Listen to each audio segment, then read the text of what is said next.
জাতিসংঘ সাধারণ পরিষদের অধিবেশনে প্রথম দিনে ইসরায়েলকে তুলোধুনো করলেন মুসলিম নেতারা। একযোগে তেল আবিবের বিরুদ্ধে গণহত্যার অভিযোগ করেন তারা। ইহুদি রাষ্ট্রের মিথ্যাচারের তীব্র সমালোচনা করেন ইরানের প্রেসিডেন্ট মাসুদ পেজেশকিয়ান। কয়েকটি দেশের অন্ধ সমর্থনের কারণেই বেপরোয়া নেতানিয়াহু বাহিনী ক্ষোভ ছাড়েন তুরস্কের প্রেসিডেন্ট রিসেপ তাইয়েপ এরদোগান। এক বছরেও গাজায় আগ্রাসন বন্ধ না হওয়াকে কলঙ্কজনক আখ্যা দিয়েছেন কাতারের আমির Tamim bin Hamad Al Thani.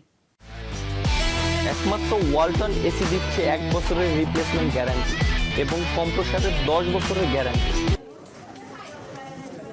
ইরানের প্রেসিডেন্ট হিসেবে দায়িত্ব গ্রহণের পর প্রথমবারের মতো জাতিসংঘের সাধারণ পরিষদের অধিবেশনে মাসুদ পেজেশকিয়ান ভাষণের বড় অংশ জুড়ে ইসরায়েলের প্রতি তোপ দাগান তিনি।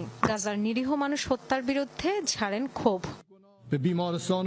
1 বছর ধরে ইসরায়েলের মিথ্যাচার দেখছে বিশ্ব।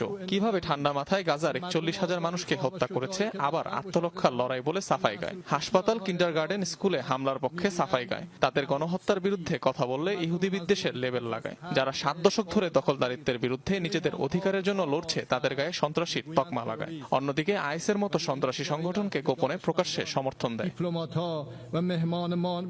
অধিবেশনে দেয়া ভাষণে ইসরায়েলকে একচোট নিলেন তুরস্কের প্রেসিডেন্ট রিসেপ তাইয়েপ এরদোগানও। বেনিয়ামিন নেতানিয়াহুকে আবারও হিটলারের সাথে তুলনা করেন তিনি। ক্ষোভ ছাড়েন ইসরায়েলের মিত্রদের প্রতিও।